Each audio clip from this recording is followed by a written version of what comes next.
el país y que está presente también en la región, que es el tema del fracking. Yo tengo un límite de tiempo. Te pido, Oscar, que me puedas avisar cuando ya esté por cumplir el mismo. Y bueno, reiterar los saludos a todas las personas que están hoy día asistiendo. Y para empezar, lo único que, bueno, empezar señalando algunas particularidades del escenario hidrocarburífero nacional.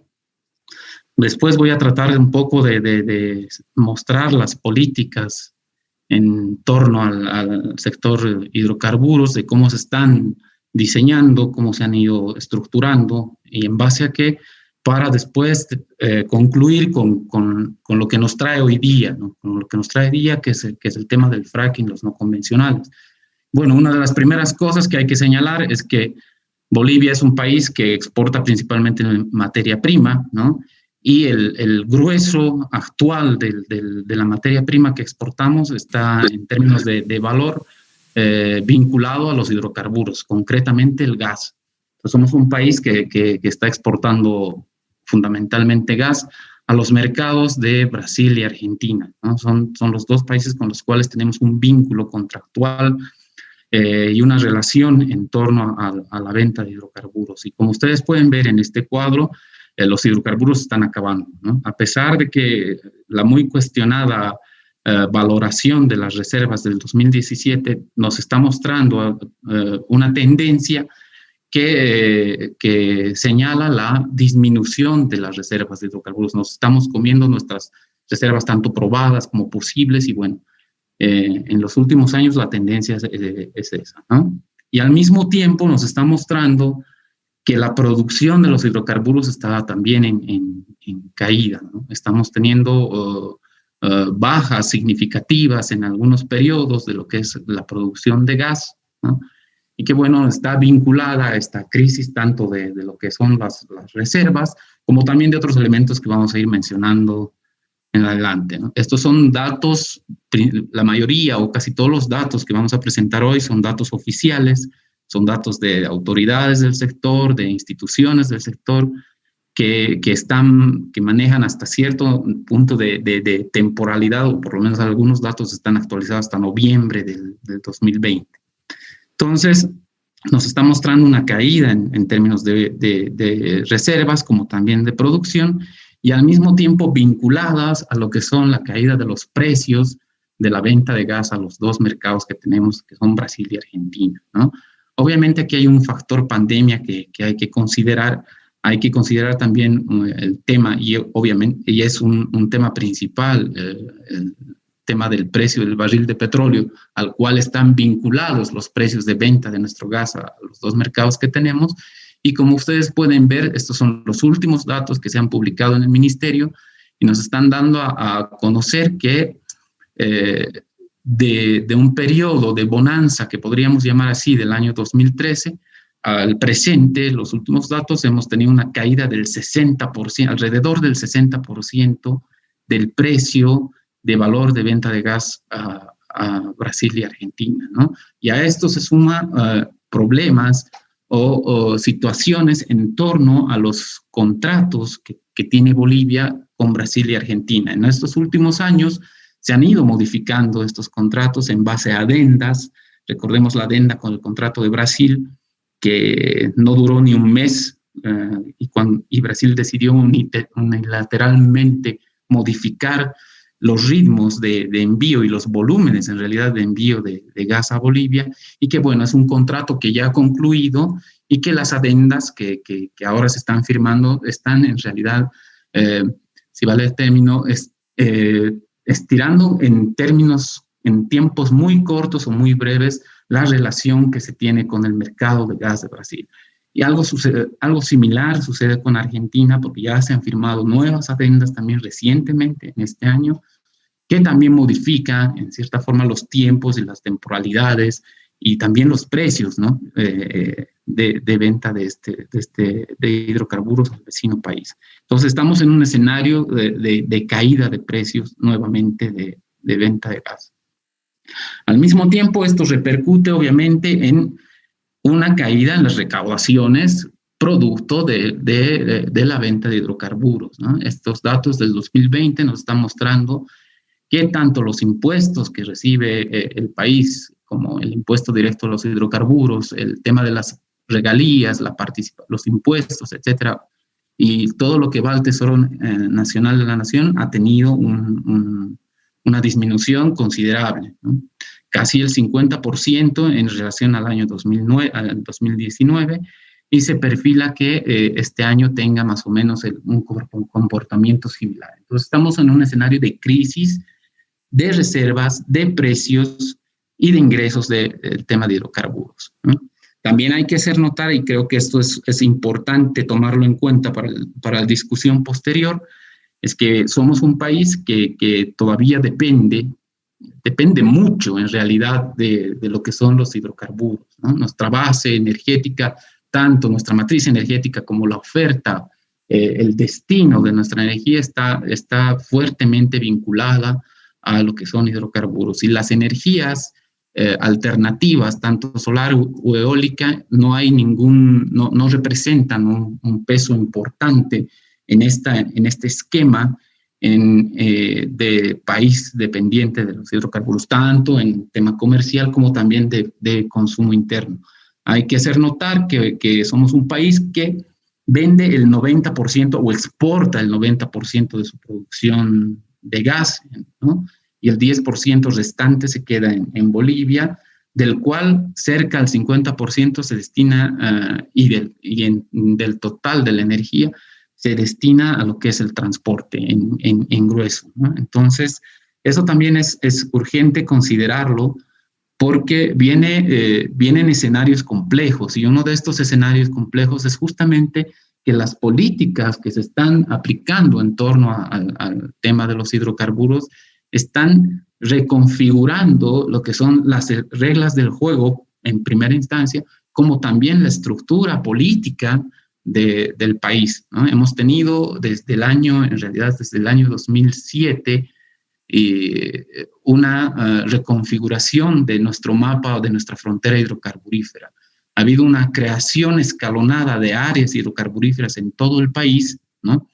Y varias de ellas se encuentran, obviamente, en zonas, por ejemplo, donde nunca ha habido actividad de exploración, explotación de hidrocarburos, como por ejemplo la Chiquitanía, o en algún momento se ha realizado recientemente en la zona andina actividades de exploración, concretamente en los bordes del lago Titicaca, bloques petroleros en la zona andina, y un gran avance y un notorio avance de esta frontera petrolera hacia lo que es la Amazonía, ¿no? Donde ya se han desarrollado procesos exploratorios, y actualmente están desarrollándose también perforaciones en sectores del norte amazónico. Y bueno, esta reconfiguración ha tomado obviamente un rol de cambio de políticas, ¿no? Se ha reconfigurado la normativa nacional en torno al tema de hidrocarburos. Ahora se permite, por ejemplo, explorar en áreas protegidas, bueno, como también modificar algunas las normas ambientales al respecto, y todo este cambio está, digamos, de alguna forma generando o puede generar la llegada del fracking. Y el fracking es una técnica de explotación de hidrocarburos no convencionales que consiste en romper, en fracturar la roca para extraer el gas, generar esta ruptura mediante la inyección a grandes presiones de grandes cantidades de agua con arena y compuestos químicos, y que esta técnica, según la literatura, toda la literatura en realidad coincide en que genera una serie de riesgos e impactos tanto a temas de disponibilidad de agua, contaminación, impactos en la salud, contaminación del aire y la generación de sismicidad inducida o sismos antropogénicos. Entonces, hay suficiente evidencia técnica, científica, que esta técnica genera este tipo de riesgos e impactos alrededor en la zona de intervención. Muchos países han prohibido el fracking, muchos países mantienen moratorias respecto a esta técnica, Y en Bolivia no hemos quedado ajenos en torno a nuestro acercamiento hacia lo que es, primeramente, la búsqueda de yacimientos no convencionales, de esta roca, de este gas atrapado en esta roca que para ser extraída necesita ser fracturada vía fracking. Y entonces el Estado boliviano desde hace varios años atrás ya ha empezado a realizar estudios respecto a dónde se puede hacer fracking en el país, basados en informes, sobre todo de la Agencia Americana de Energía, donde señala que la cuenca del Chaco boliviano tendría las condiciones físicas necesarias para encontrar yacimientos no convencionales. Ya ha habido incluso una microfractura que se hizo en el pozo Ingre X3 y actualmente apareció una empresa canadiense que se llama Cancabria Energy Corp, que está mostrando el potencial no convencional de un bloque acá en Bolivia, que es el bloque Miraflores, ubicado en el municipio Macharetí, departamento de Chuquisaca, y lo señala o lo muestra con un potencial tan grande como el de Vaca Muerta en Argentina, que es uno de los yacimientos de no convencionales más considerables que hay en la región. Miraflores, como les decía, está en Chuquisaca, hay territorios indígenas ahí, hay comunidades productivas, hay un municipio que se ha enterado de esta recientemente de lo que se estaba planificando hacer con su territorio y que nuestro país lo ha vendido como un gran negocio en términos de prospecto energético, prospecto exploratorio a nivel mundial, ¿no? Lo ha señalado que Bolivia tiene las condiciones para explotar un gran yacimiento o contendría un gran yacimiento no convencional. Y es en ese sentido que esta empresa y el Estado en sí mismo ha empezado ya a generar acuerdos, ha empezado a hacer anuncios en torno a este proyecto, a este potencial, y ha barajado muchos números en los últimos años. Han señalado que el potencial de no convencionales en Bolivia podía oscilar desde 46 TCFs en su momento, que la Agencia Americana de Energía señaló, y ahora recientemente, este es un informe del Ministerio de Hidrocarburos, manejan que el Chaco boliviano tendría aproximadamente un potencial de 1.000 TCFs de no convencionales, de los cuales 427 se contendrían en Miraflores, Macharetí, ¿no? Y esta empresa ya ha empezado a perfilar un proyecto en torno a lo que significa Miraflores, y en torno a este proyecto ya ha planificado y conjuntamente la empresa nacional YPFB Chaco como otra empresa de capitales bolivianos GTLI, el proyecto en sí mismo, ¿no? Y lo que han estado mostrando en diferentes eventos del sector señalan que Miraflores necesitaría 800 pozos, hacer 800 pozos de desarrollo con fracking para extraer este potencial que contendría la zona de Miraflores, ¿no? Y bueno, Miraflores es también parte del mismo, es un área protegida. Miraflores está está en la zona del acuífero Irenda-Toba tarijeño, que es un acuífero transfronterizo, ¿no?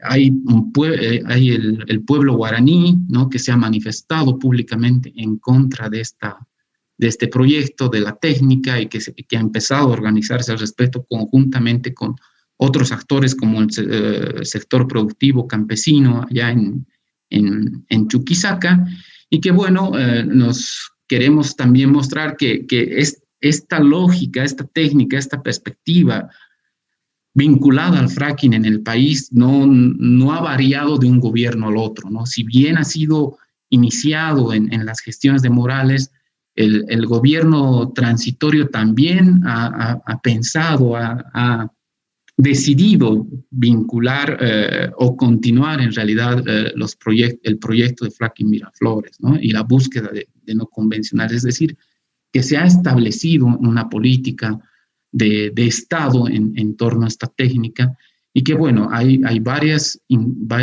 cuestiones para el debate en torno a la norma, en torno a la cuestión técnica, a los riesgos, Y qué bueno, espero que esta breve presentación sirva un poco para enmarcar el panel que nos trae hoy. Muchas gracias. Muchas gracias, Jorge, por la presentación. Nos hemos pasado un poco del tiempo, pero creo que valía la pena. Y ahora pasamos a los panelistas. Les recuerdo a los panelistas que la idea es que puedan comentar alrededor de esta presentación y de la idea central del panel, que es el fracking como salida a la crisis de los hidrocarburos en Bolivia.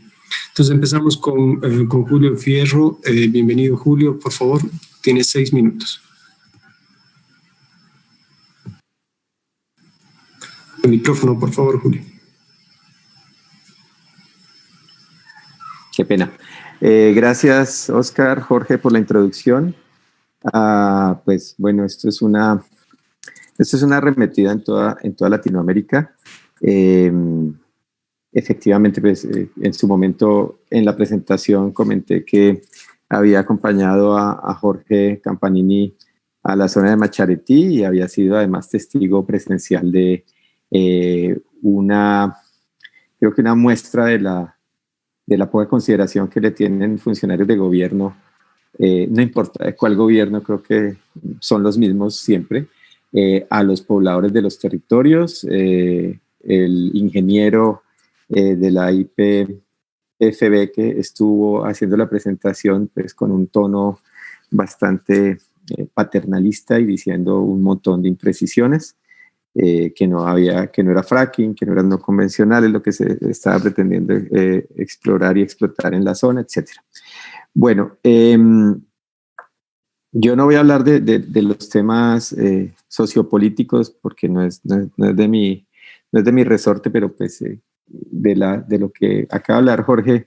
Si se exporta el 90% del gas y solo voy a hacer una pregunta, si se exporta el 90% del gas boliviano y se tienen unas cifras tan poco optimistas en términos del gas que queda en Bolivia, pues bueno, ¿por qué se sigue exportando prácticamente la totalidad del gas boliviano? ¿Cuál es el análisis estratégico de todos estos recursos naturales para Bolivia? Y pues también Jorge plantea la apertura de nuevas fronteras de exploración y probablemente explotación hacia zonas tan frágiles como Amazonia y Chiquitanía, que por supuesto también tienen que llamar a la preocupación en términos de los escenarios de cambio climático, de las consideraciones sobre la conservación de la Amazonia, su importancia en el ciclo global del agua, y particularmente en ese ciclo global, pues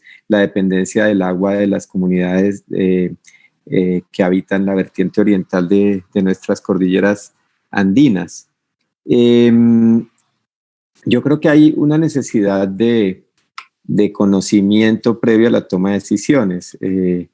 Nosotros en Colombia en su momento lo que dijimos fue, oiga, ¿cómo toman decisiones o cómo pretenden tomar decisiones respecto a una práctica riesgosa, una práctica prohibida en muchos lugares del mundo o en moratorias indefinidas, como lo planteó Jorge, si no sabemos cuál es el ciclo del agua, cómo funcionan los acuíferos, dónde hay la recarga, dónde hay las descargas, cómo meter una práctica de exploración o explotación de estas características en una zona en donde su desarrollo puede llevar al colapso de las principales fuentes de agua subterráneas. Y eso pues cobra relevancia aún mayor en un país como Bolivia, en donde las condiciones en general de los cuerpos de agua superficial pues o son escasas o tienen ya una alta contaminación físico-química.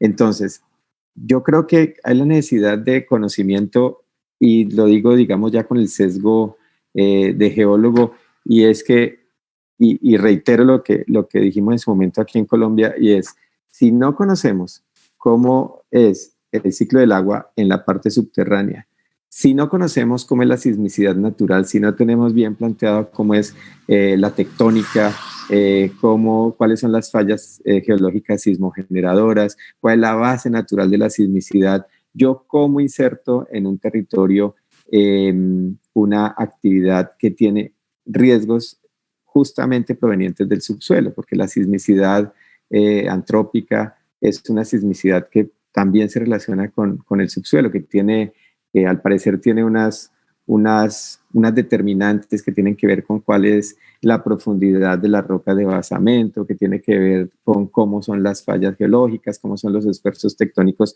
que operaron para configurar estas cordilleras. Y el hecho de generar una información no significa que esa información y que generar esa información necesariamente lleve a que la decisión a tomarse al fracking. Por supuesto, habrá unos mayores elementos, pero hay otra gran cantidad de consideraciones que tienen que ver con la mirada estratégica de los recursos, con lo que quieren las comunidades y pues al menos en lo que a mí respecta, de lo que yo me di cuenta, es que hay un amplio espectro de actores sociales en estas zonas del Chaco boliviano que están absolutamente en contra de meter esta actividad riesgosa en sus territorios. Siempre estará el discurso de que están mal informados, de que no saben, de que es que si no saben del subsuelo, pues van a llegar los ambientalistas y les van a decir mentiras y vamos a hablar del apocalipsis, etcétera, etcétera. Pero definitivamente creo que hay que generar mucho conocimiento que es complejo y que es demorado, ¿no? Entender bien cómo es el ciclo del agua en un territorio, particularmente el subsuelo, demora, ¿no? Años, son años de estudios hidrogeológicos, son años de estudios tectónicos y ya esa generación de conocimiento en este y en otros aspectos debería llevar a tener una reflexión y un mayor conocimiento para la toma de decisiones. Pero reitero, esto fue tomado en Colombia como, bueno, mientras vamos haciendo los estudios, entonces ya vamos haciendo también proyectos de investigación de fracking, que es un eufemismo, esto es proyectos de investigación porque son una exploración típica, así que digamos, estas cosas de una necesidad de reglamentación, una reglamentación técnica no puede no tener bases técnico-científicas, así que antes de la reglamentación, el conocimiento. Creo que ya me pasé un poquito el tiempo, me disculpan por favor. Muchas gracias, Julio. Te has pasado con un minuto, pero no hay ningún problema. Entonces, simplemente recordar a todos los participantes a través de Zoom que pueden realizar preguntas tanto a todos los panelistas o al panelista inicial, tanto en Zoom a través de la opción preguntas y respuestas, y a las personas que están vía Facebook live a través del chat del Facebook. Bueno, ahora damos la palabra a Pablo Villegas. Igual le recordamos, por favor, 6 minutos. Tienes la palabra, Pablo.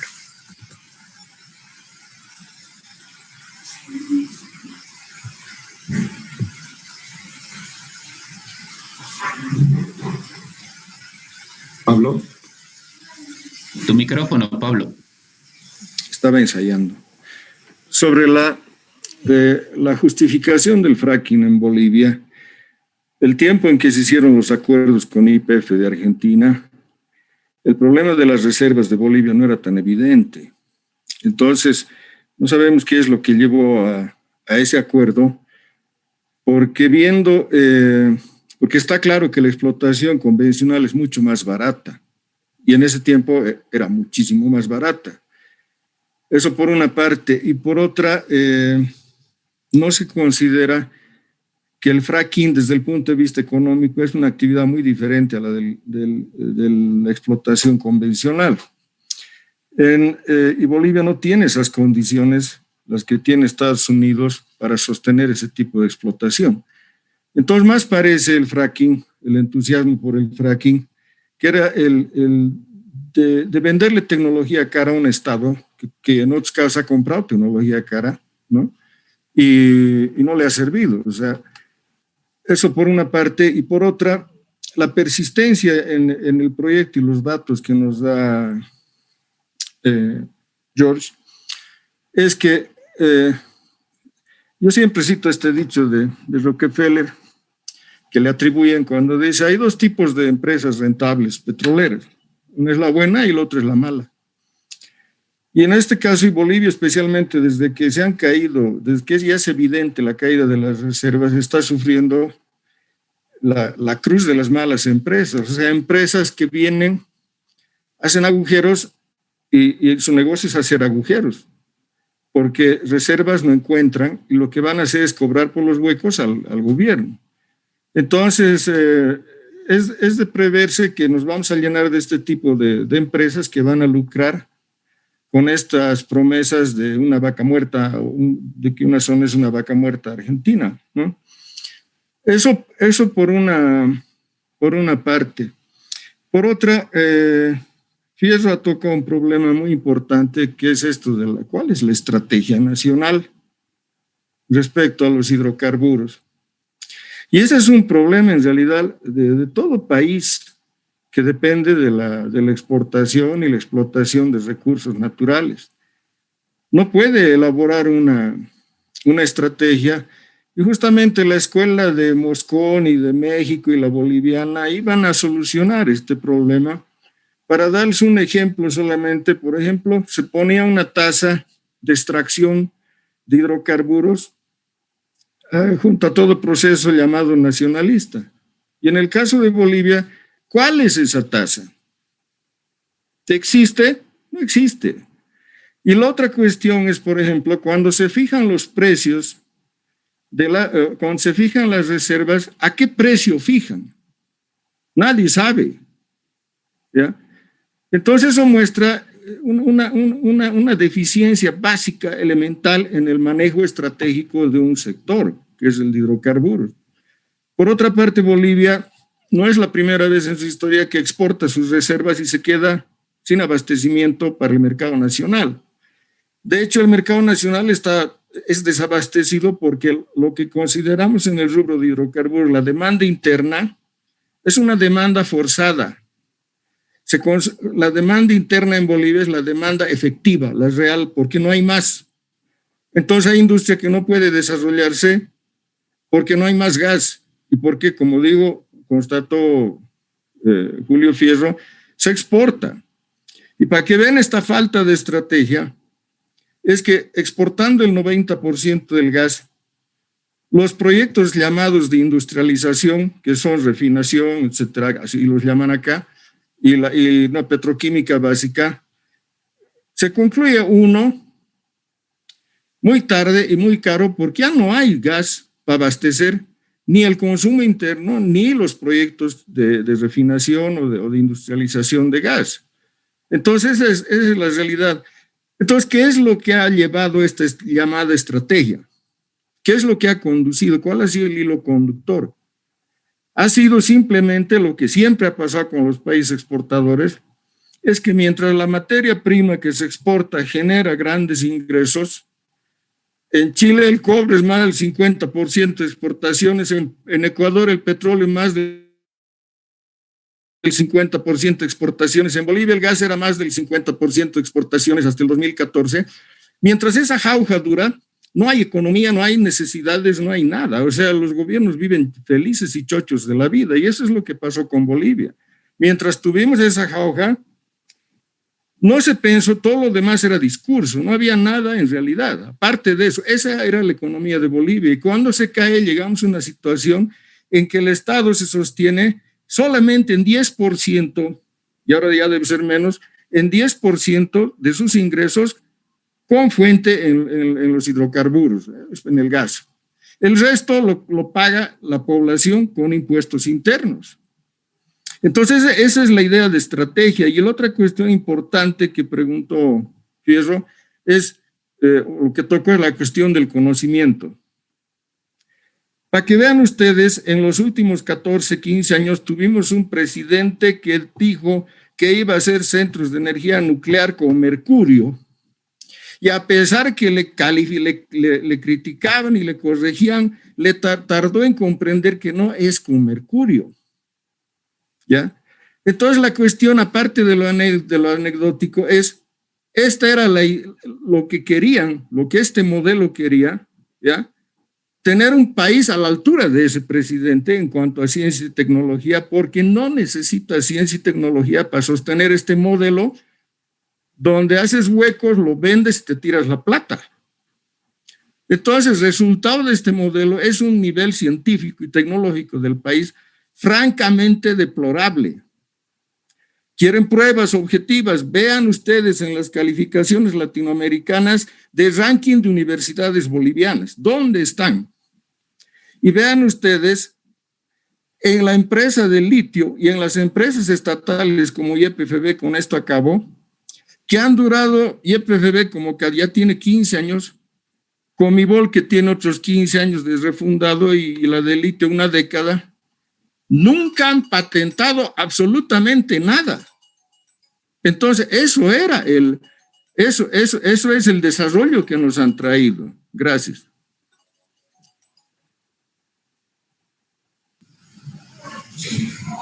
Muchas gracias, Pablo.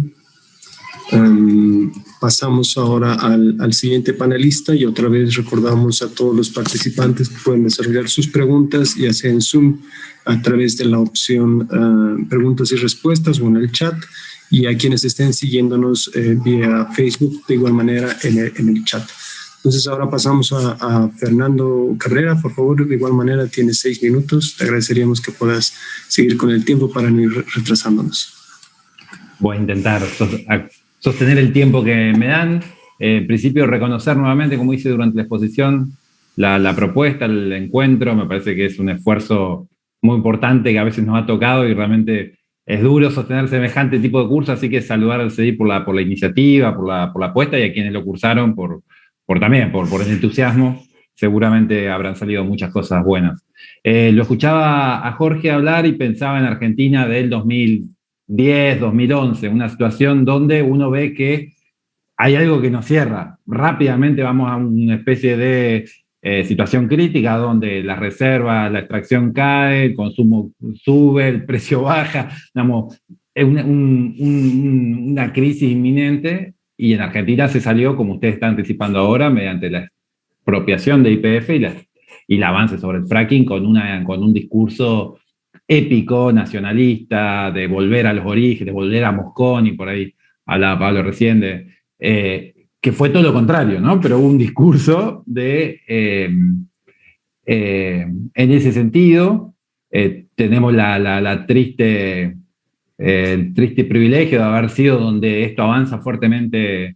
Primero avanza en Latinoamérica, YPF se postula como una empresa que va a dar saltos en otros países, que va a empezar a tener vinculación y a enseñar lo que aprendió rápidamente con el fracking en otros países. Tiene acuerdos con YPFB en su momento y no sé cómo estarán esas relaciones, pero hubo vinculaciones hace 2 gestiones presidenciales, digamos, 2 gestiones de la empresa con Bolivia y con otros países de la región. Me parece que cuando hablamos de estos temas hablamos de cuestiones estructurales. No es solo Bolivia, no es solo Argentina, es un debate global que se está dando el mundo.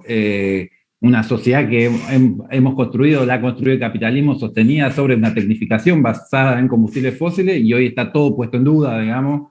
Decían que el 50% del gas o de los combustibles, del gas creo que era, lo usan para transporte o algo así. Dijo, bueno, buena parte del consumo está puesto en transporte, pero buena parte está puesto en calefacción, en algunas en iluminación, y todo eso tiene que ser repensado, digamos. Entonces, repensar esto no es una tarea sencilla. En eso estamos.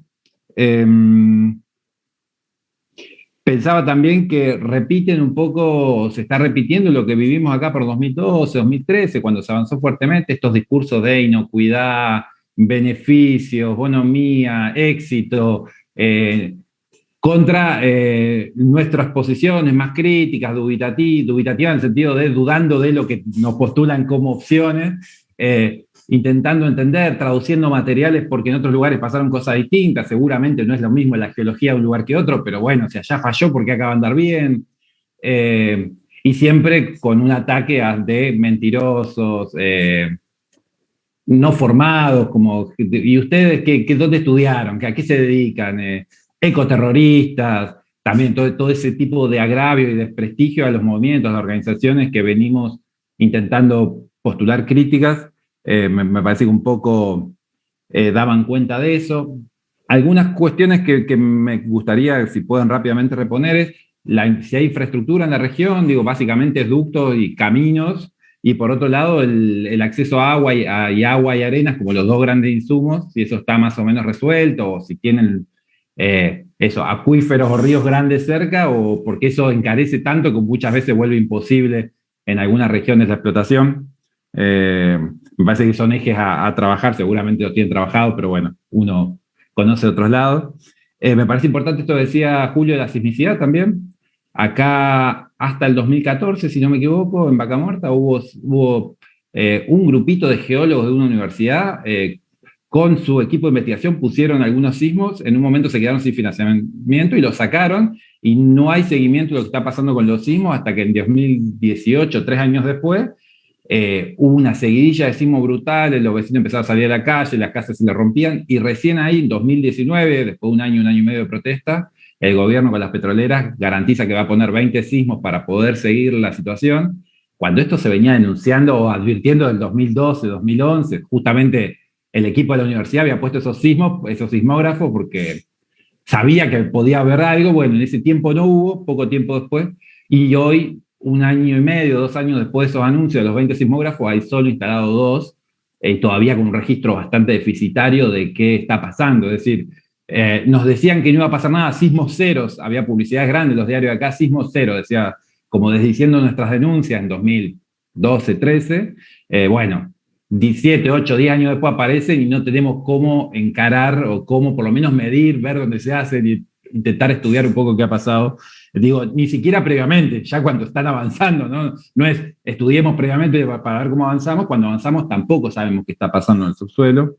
Y otra cosa, a raíz de lo que decía Pablo, que me parece importante, acá hubo, o sea, del por qué avanzar con algunas cosas, acá hubo una intención muy fuerte del gobierno de Obama de exportar la técnica, digamos, más allá de la situación nacional y la tensión entre caída de la extracción y aumento de la demanda, digamos, interna.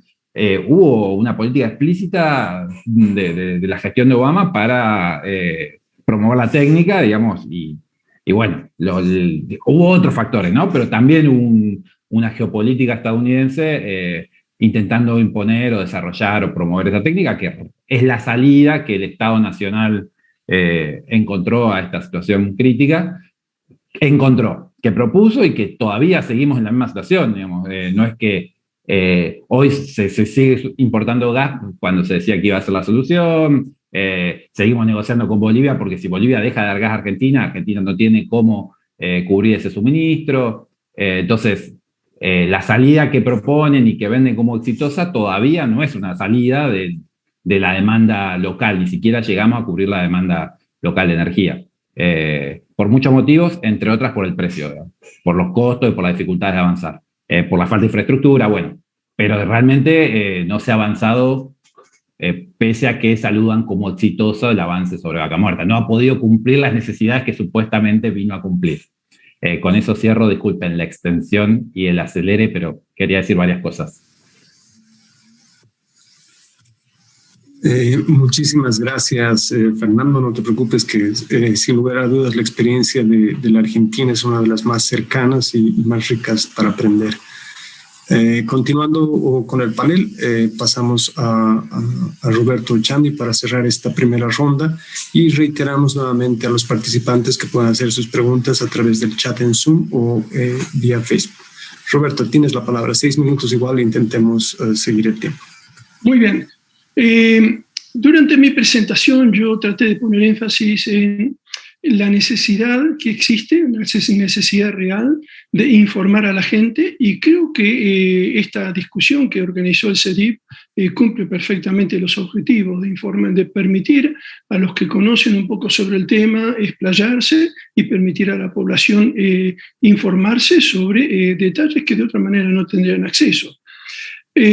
Yo puse énfasis en 2 o 3 aspectos del fracking que automáticamente lo descalificarían como una técnica viable.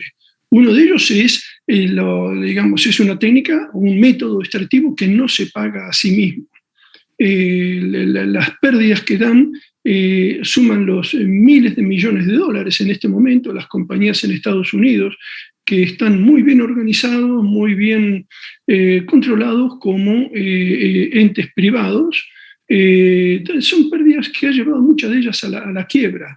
En ningún caso han podido producir lo suficiente como para pagar las inversiones necesarias para desarrollarla.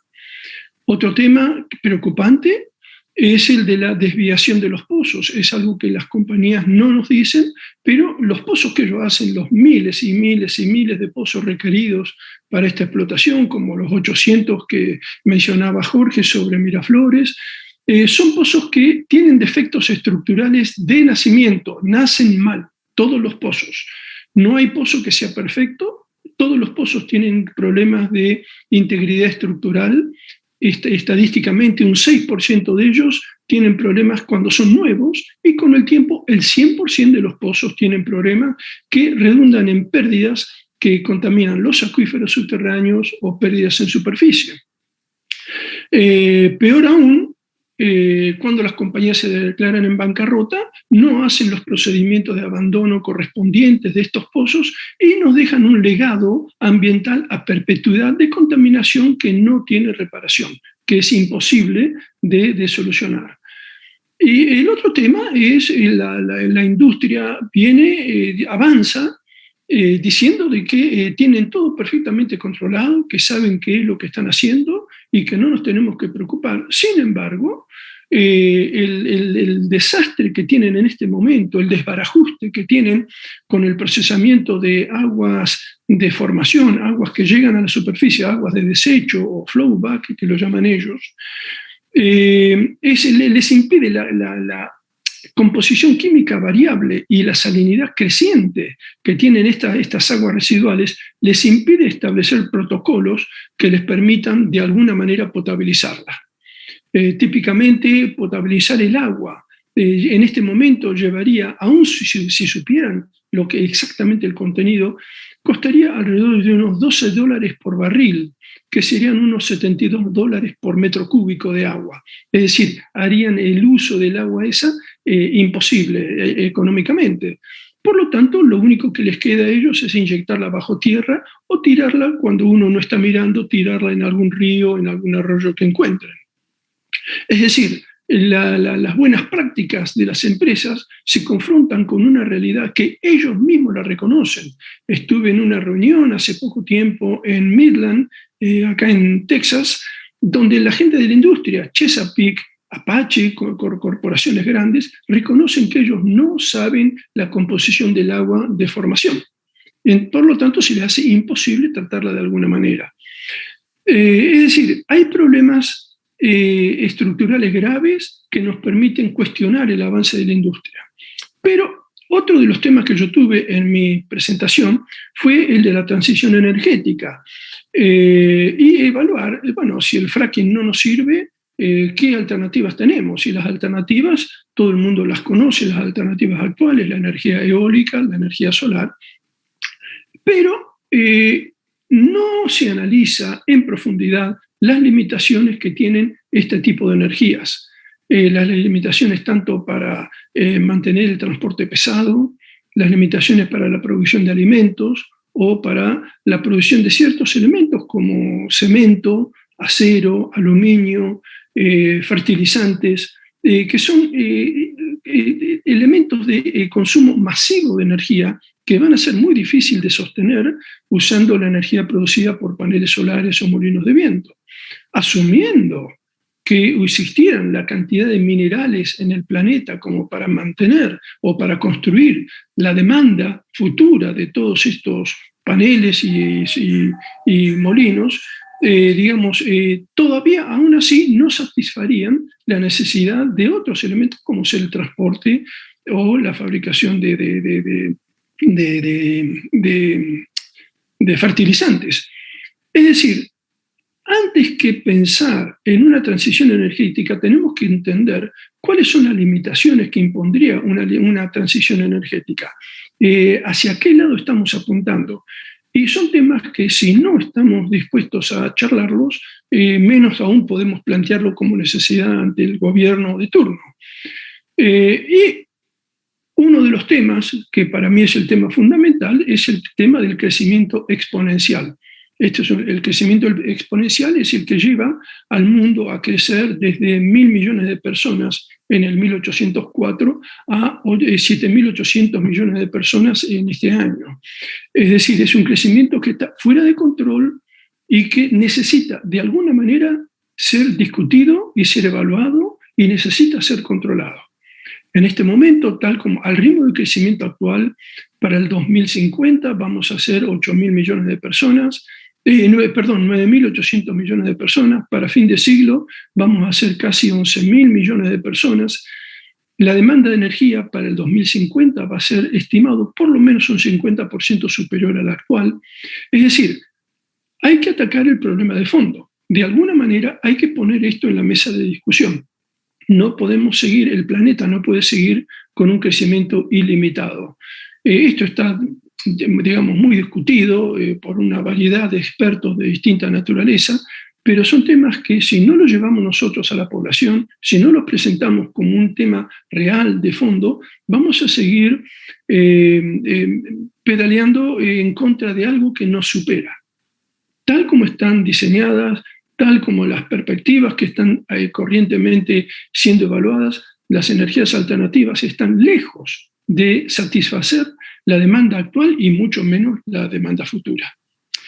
Bueno, eso sería todo por ahora. Gracias.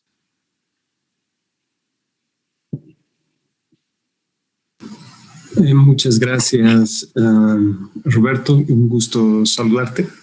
Nuevamente encantado de estar con vos. Y bueno, con esto ya hemos tenido esta ronda de panelistas que nos han comentado sobre diferentes aspectos tanto de la problemática boliviana, centrado en la problemática boliviana, principalmente aspectos técnicos, aspectos que hacen referencia a lo ambiental.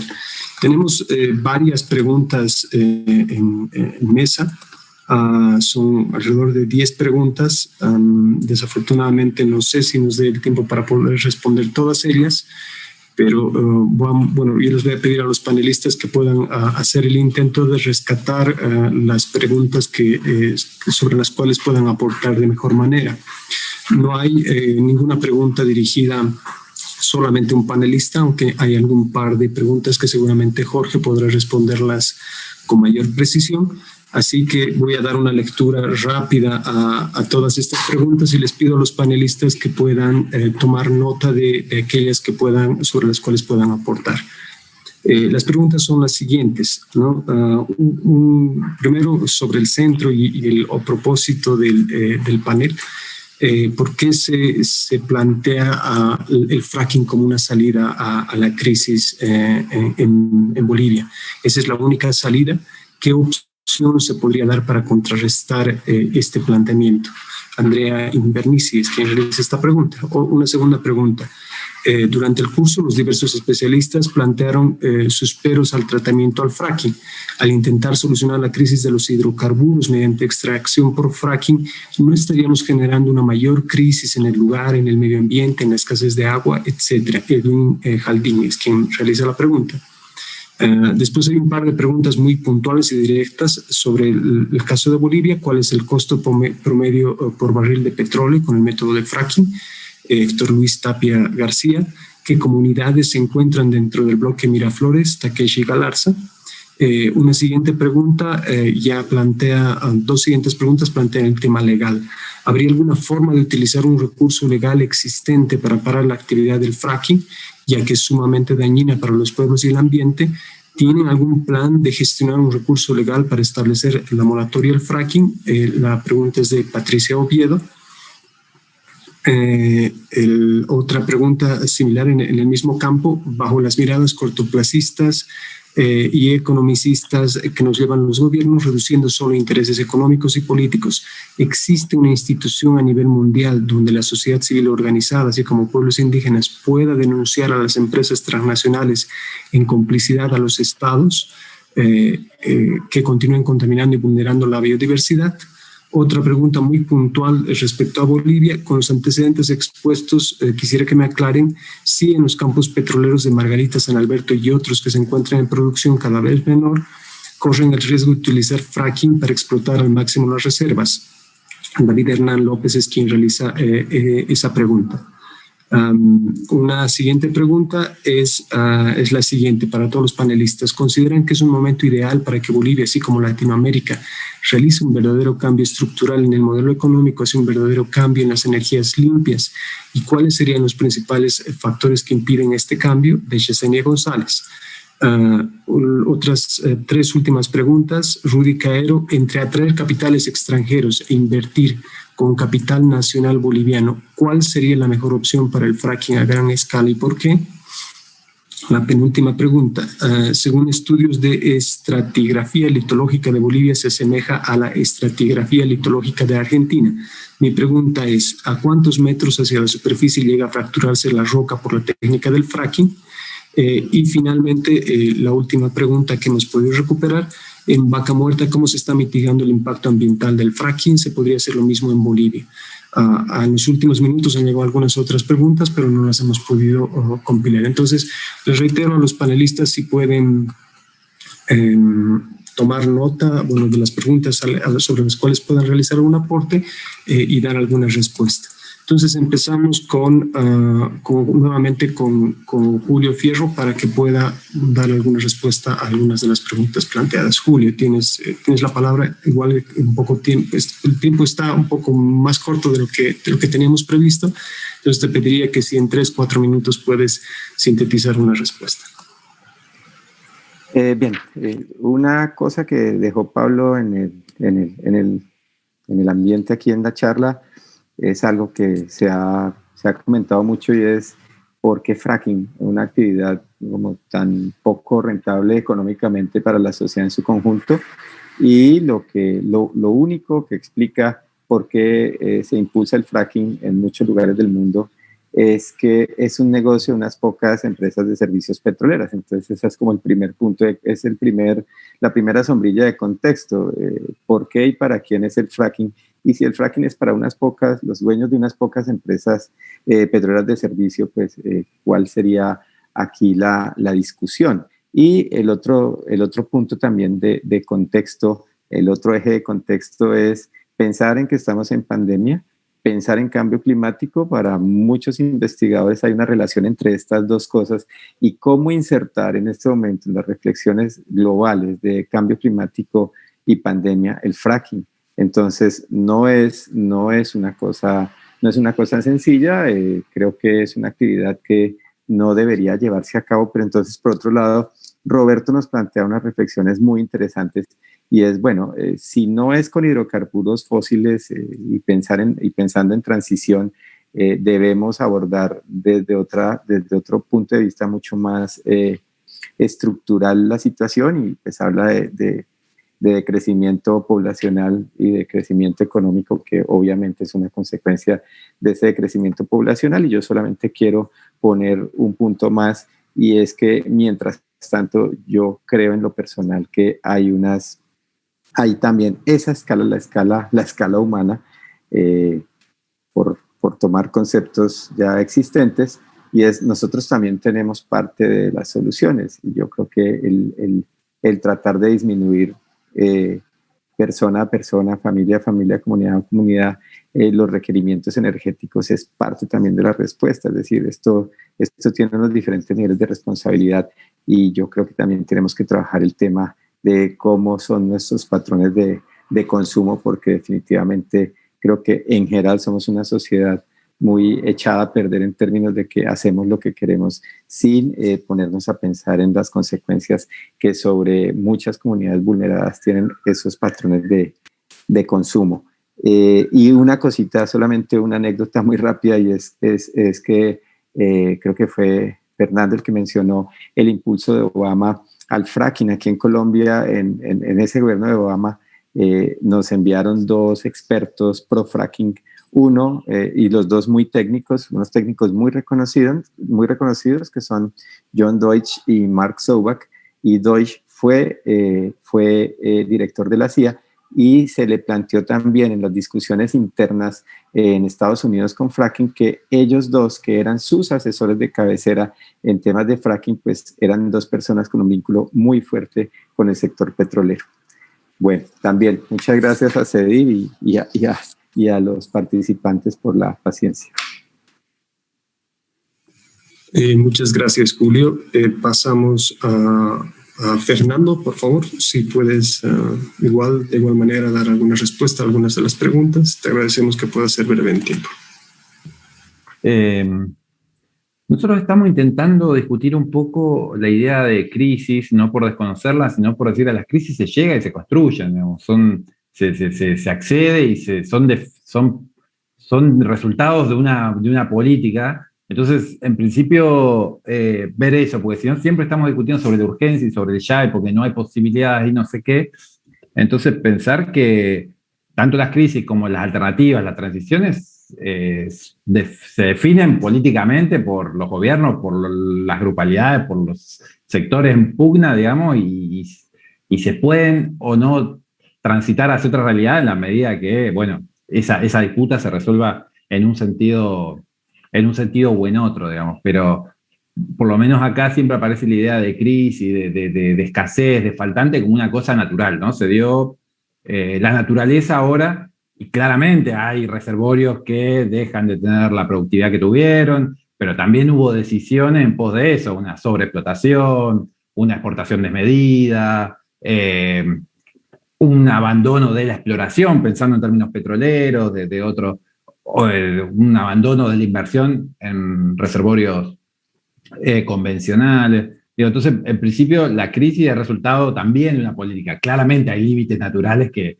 uno no puede ir en contra de ellos, pero también hay opciones que se deberían haber tomado hace años y no se tomaron, y hoy se podrían estar tomando opciones y no se están tomando.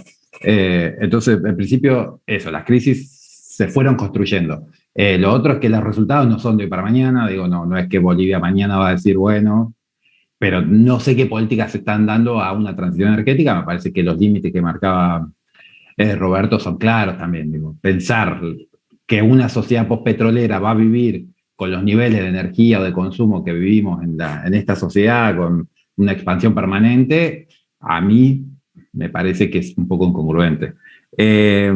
Hablaban de una denuncia internacional, y bueno, no hay demasiadas opciones, o sea, hay muchas instancias internacionales para denunciar, pero en general no es que haya los buenos resultados que puedas tener en esas instancias. Es difícil que tengan algún rebote nacional, más que en prensa quizás, o algo así, más en términos de obligatoriedad para los estados, no sé si hay mucho, se está discutiendo, bueno, el CEDIV es parte, nosotros estamos acompañando también un tratado, la ONU, de transnacionales de derechos humanos, digamos, que la idea es que haya un tratado que obliga a las transnacionales a cumplir algunas normas mínimas. Eso está, depende también de las políticas, cómo se van dando, y está bastante frenado, la posibilidad de avance. Y finalmente, ¿qué política de mitigación se da en Argentina para que Bolivia las copie? Yo diría que en principio no se reconoce la afectación o los problemas que genera. Hay un negacionismo a que hay problemas ambientales o socioambientales asociados a la explotación total, fuera de decir explotación sustentable o hidrocarburos buenos, cosas muy eslóganes vacíos, poco y nada. Estamos trabajando con documentación oficial sobre el tratamiento de residuos petroleros en estos días. Los técnicos le dicen a sus superiores, acá hay un problema serio, acá hay un derrame, esta pileta no cumple con los requisitos, nos mienten con la cantidad de material procesado, bla. Y se cierra el acta y no se dice nada. Nadie le dice a la empresa, está haciendo las cosas mal, una multa, nada. Y está escrito por los propios técnicos oficiales el daño o la afectación, digamos. Ese es el nivel de mitigación o de, qué sé yo. Nosotros en algún momento propusimos, medio bajando algunas banderas frente a la dificultad de una prohibición, dijimos, aunque sea que se prohíba en algunas zonas, que no se pueda explotar al lado de las escuelas, al lado de los cursos de agua, en las áreas naturales protegidas. Hemos tenido cero o muy poco asidero con las instancias gubernamentales para una política de ese tipo de reglamentación del uso del territorio, prohibiendo algunas zonas, que en definitiva era importante, pero ni siquiera así, ni siquiera en una de las zonas, o sea, en ninguna área de las propuestas hubo posibilidad de avanzar en algún grado de expulsión o reglamentación de que no se hicieran más pozos a menos de 4 o 5 kilómetros de los cursos de agua, de las ciudades, afuera de las áreas protegidas, digo, nada de eso pudo avanzar. Eso es el nivel de mitigación que hay hoy en Argentina. Muchas gracias. Muchísimas gracias a ti, Fernando. Reitero, la experiencia de la Argentina es la más seleccionadora. Pasamos ahora a Roberto, que de igual forma tiene mucha experiencia no solamente en la Argentina y en otros países, para que pueda responder a las preguntas que ha identificado. Me permito ahí sumar una pregunta que seguramente Roberto podrá responder, es la siguiente. En Estados Unidos se han perforado miles y miles de pozos y hasta ahora no se ha demostrado que sean los causantes de sismos. ¿Qué puede decir al respecto de Luis González? Efectivamente, hay muy poca relación entre la actividad misma del fracking, inyectar agua y arena a gran presión, con el hecho de que se produzcan sismos. Pero sí hay una gran relación entre la inyección de aguas subterráneas, aguas hervidas o aguas contaminadas que se traen de los pozos de fracking en pozos sumideros.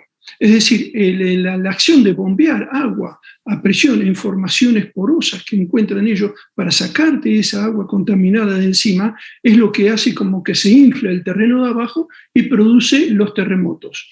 Hay un par de casos donde sí se demostró una relación directa. Uno es en Inglaterra, el otro es en Canadá, donde se pudo establecer en el momento del fracking se produjeron los terremotos en forma evidente. Pero en general los sismos están relacionados a la inyección de aguas contaminadas. Otro problema que está presentado, otra pregunta que tenemos acá es ¿qué pasa con las plantas de energía nuclear? La energía nuclear, tengan en cuenta, no produce dióxido de carbono, no produce metano en el momento mismo de generar energía, pero todo el proceso antes o después de generar energía es mucho más contaminante que la explotación o el uso de hidrocarburos fósiles.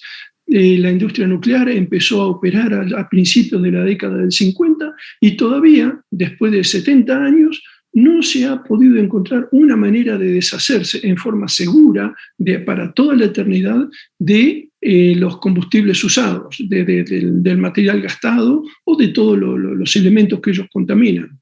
Es decir, pensar en energía nuclear como solución tampoco es una salida. Además, hay que tener en cuenta que el uranio tiene una vida limitada. Se supone que si tuviera que reemplazar a todos los hidrocarburos en este momento, el uranio alcanzaría para apenas unos 50, 60 años. Y la energía, eso referido a la energía nuclear por fisión.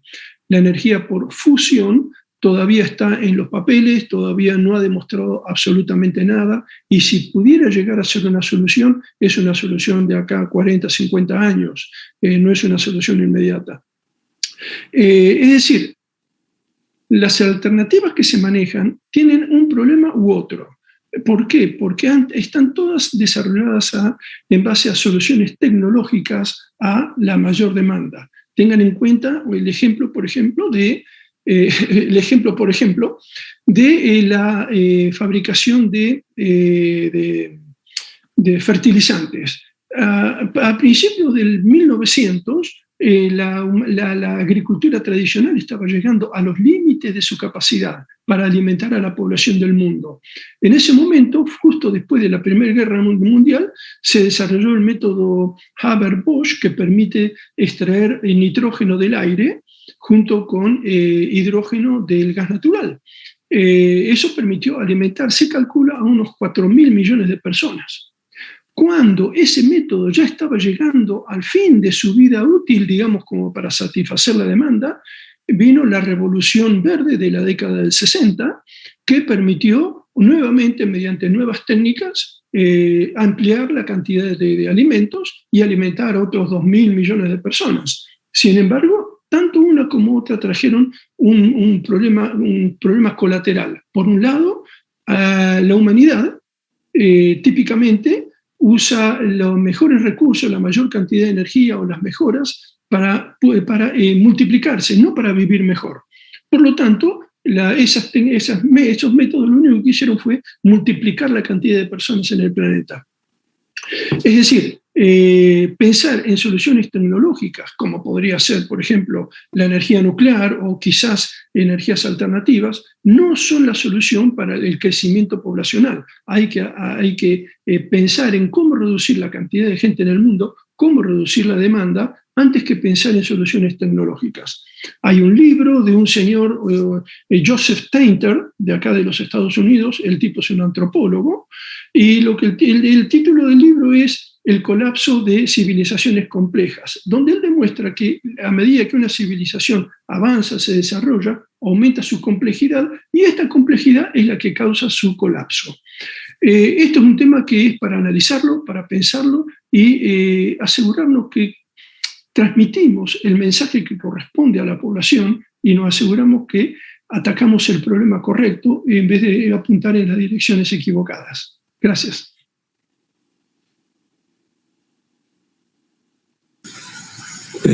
Muchísimas gracias, Roberto.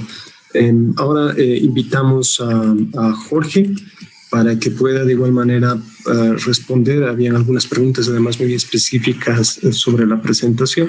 Entonces, Jorge, tienes la palabra. De igual manera te pido que podamos intentar cubrir en unos 5 minutos estas preguntas. Ok, gracias, Oscar.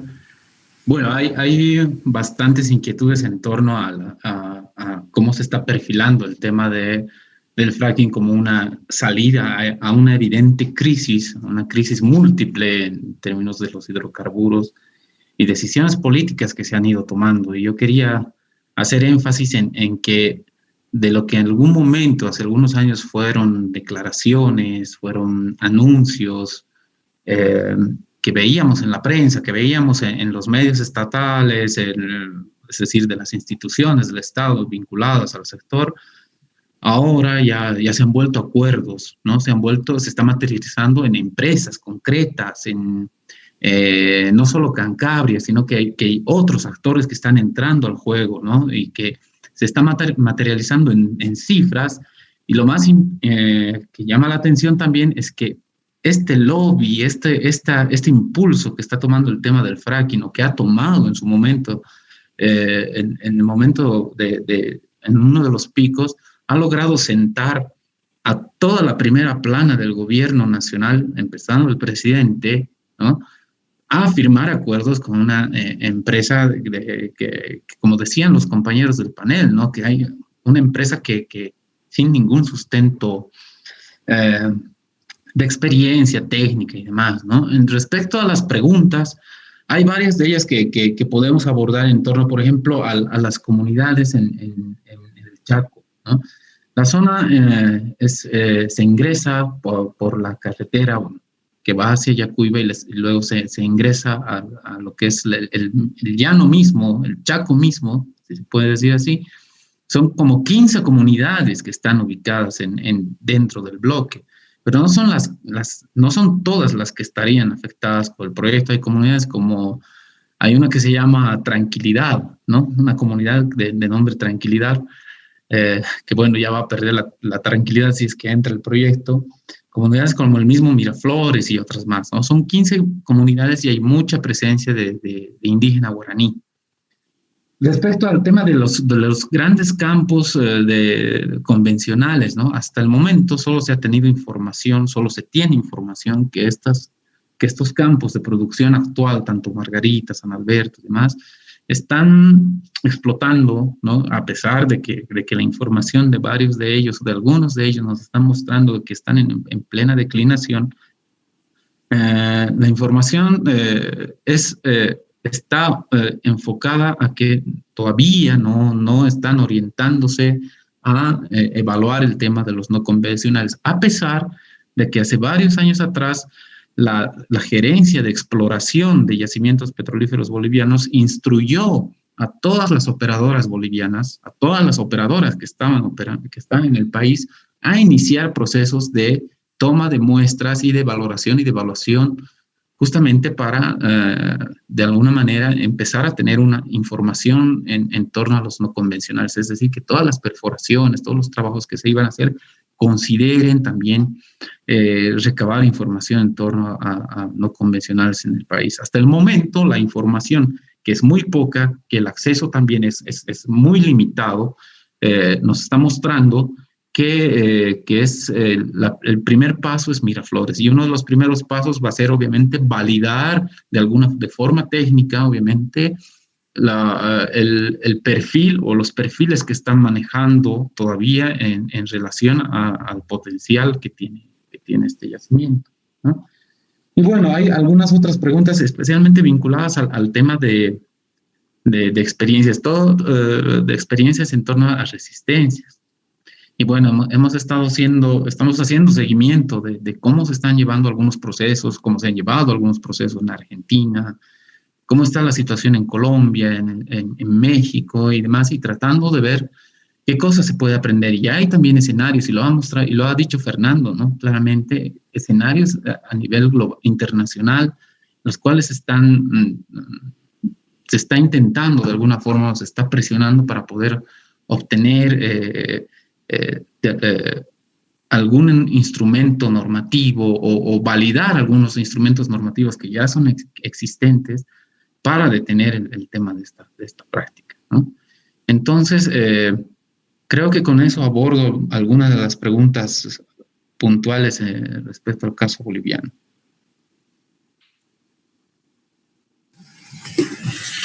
Muchas gracias, Jorge. Y bueno, ahora sí pasamos a Pablo.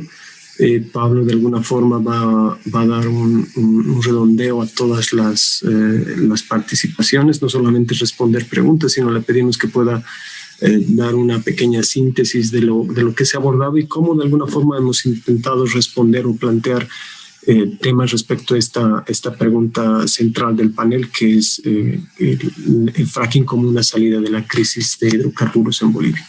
Entonces, Pablo, tienes la palabra y por favor a todos los participantes que realizaron sus preguntas de forma posterior, mil disculpas por no poder tomarlas en cuenta.